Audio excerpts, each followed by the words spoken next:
ಇಬ್ಬರಿಗೆ ಪ್ರಶ್ನೆಗಳು ಬಂದಿದೆ. ಒಂದು ನಮ್ಮ ಲಕ್ಷ್ಮೀಶ ಅವರಿಗೆ, ಮತ್ತೊಂದು 2 ಪ್ರಶ್ನೆ ನನ್ನ ಹೆಸರಲ್ಲಿ ಬಂದಿದೆ. ಒಂದು, ಈದ್ ಹಬ್ಬಕ್ಕೆ ಗೋವು ಕಡಿಯುವುದು ಕಡ್ಡಾಯವೇ? ನೋಡಿ, ಈ ದೇಶದಲ್ಲಿ ಮುಸಲ್ಮಾನರು 1400 ವರ್ಷಗಳಿಂದ ಬದುಕ್ತಾ ಇದ್ದಾರೆ. ಮತ್ತು ಈಗ ಎಲ್ಲರಿಗೂ ಅರ್ಥ ಆಗಿದೆ, ಮುಸಲ್ಮಾನರು ಪರಕೀಯರಲ್ಲ, ವಿದೇಶದಿಂದ ಬಂದು ನೆಲೆಸಿದವರಲ್ಲ ಎಂಬುದು ಬಹಳ ಸ್ಪಷ್ಟ. ನಾವು ಈ ದೇಶದ ಮೂಲ ನಿವಾಸಿಗಳಾಗಿದ್ದೆವು. ಒಂದು ಕಾಲದಲ್ಲಿ ಜೈನರೋ ಅಥವಾ ಇತರ ಧರ್ಮೀಯರು ಅವರು ಮತಾಂತರಗೊಂಡು ಇಸ್ಲಾಮಿಗೆ ಮತಾಂತರಗೊಂಡರು, ಅವರು ಮುಸ್ಲಿಮರಾದರು. ಅಂದರೆ ಇಲ್ಲಿಯ ಮೂಲ ನಿವಾಸಿಗಳೇ ಮುಸಲ್ಮಾನರು ತನ್ನ ಸಿದ್ಧಾಂತವನ್ನು, ತನ್ನ ಆದರ್ಶವನ್ನು, ತನ್ನ ಆಶಯವನ್ನು, ತನ್ನ ನಂಬಿಕೆಯನ್ನು, ತನ್ನ ಧರ್ಮವನ್ನು ಬದಲಿಸದು. ಆ ಬಳಿಕ ಕೆಲವೊಂದು ವಿಚಾರಗಳ ಕುರಿತು ಒಂದೊಂದು ಧರ್ಮದಲ್ಲಿ ಒಂದೊಂದು ನಿಬಂಧನೆಗಳಿವೆ. ಇಸ್ಲಾಮಿನಲ್ಲಿ ಆರಾಧನಾ ಕರ್ಮಗಳಿವೆ. ಈ ಆರಾಧನಾ ಕರ್ಮಗಳಲ್ಲಿ ಕಡ್ಡಾಯ ಆರಾಧನಾ ಕರ್ಮಗಳು ಮತ್ತು ಐಚ್ಛಿಕ ಆರಾಧನಾ ಕರ್ಮಗಳು ಎಂಬ 2 ವಿಧ ಇದೆ. ಈ ಕಡ್ಡಾಯ ಆರಾಧನಾ ಕರ್ಮಗಳಲ್ಲಿ 5 ಹೊತ್ತಿನ ನಮಾಜ್ ನಿರ್ವಹಿಸುವುದು ಅದು ಕಡ್ಡಾಯ ಆರಾಧನಾ ಕರ್ಮಗಳು.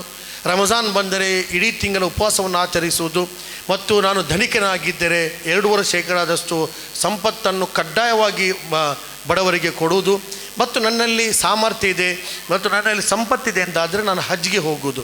ಇದು ಇಸ್ಲಾಮಿನ ಕಡ್ಡಾಯ ಕರ್ಮಗಳು 4. ಈ ಕಡ್ಡಾಯ ಕರ್ಮಗಳ ಹೊರತಾದಂಥ ಇನ್ನೂ ಅನೇಕ ಕರ್ಮಗಳಿವೆ.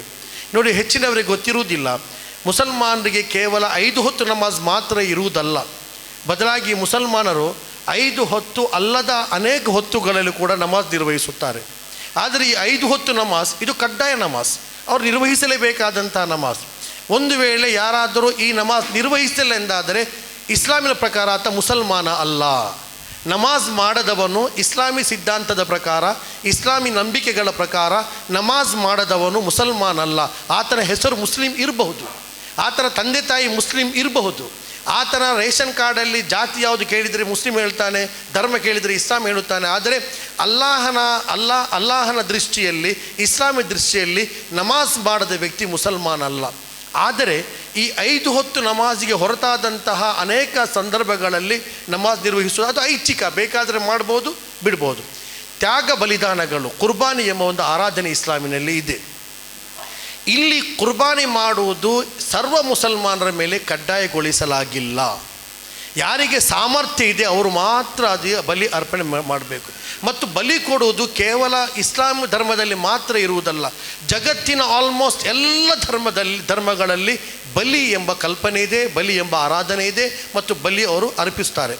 ಮತ್ತು ಈ ದೇಶದಲ್ಲಿ ಒಂದು ಪ್ರಾಣಿ ದೇಶೀಯವಾಗಿ, ರಾಷ್ಟ್ರೀಯವಾಗಿ ಪವಿತ್ರ ಪ್ರಾಣಿ ಎಂಬ ಒಂದು ಸಾಂಕೇತಿಕವಾಗಿ ಮತ್ತು ಆಧ್ಯಾತ್ಮಿಕವಾಗಿ, ತಾತ್ವಿಕವಾಗಿ ಒಪ್ಪಿಕೊಂಡಿರುವ ಒಂದು ಸಮಾಜದಲ್ಲಿ ಗೋವುಗಳನ್ನು ಕಡಿಯುವುದಂದರೆ ಹೇಗೆ?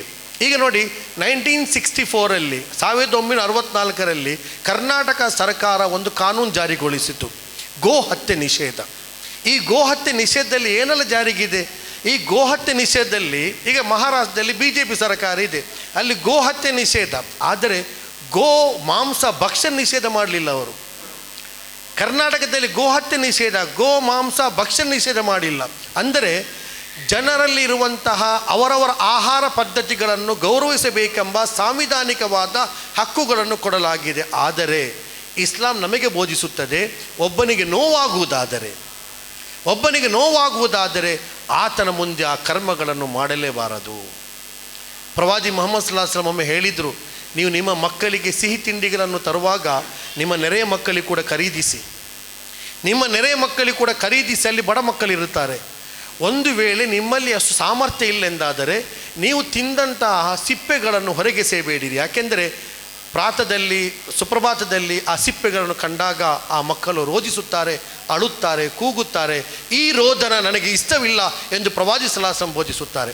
ಈ ರೀತಿ ನಿಮ್ಮ ನೆರೆಯವನು ಹಸಿದಿರುವಾಗ, ಆತ ಹಿಂದೂ ಆಗಿರಬಹುದು, ಕ್ರೈಸ್ತವನಾಗಿರಬಹುದು, ನೀವು ಹೊಟ್ಟೆ ತುಂಬ ತಿನ್ನುತ್ತೀರಿ ಎಂದಾದರೆ ನೀವು ಮುಸಲ್ಮಾನರೇ ಅಲ್ಲ.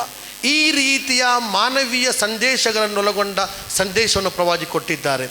ಮತ್ತು 1964 ಆ್ಯಕ್ಟ್ ಪ್ರಕಾರ 12 ವರ್ಷಕ್ಕಿಂತ ಹೆಚ್ಚಿನ ವಯಸ್ಸಾಗಿರುವಂತಹ ಕೋಣಗಳನ್ನು ಕಡಿಯುವಂಥ ಅವಕಾಶ ಸರ್ಕಾರ ಕೊಟ್ಟಿದೆ.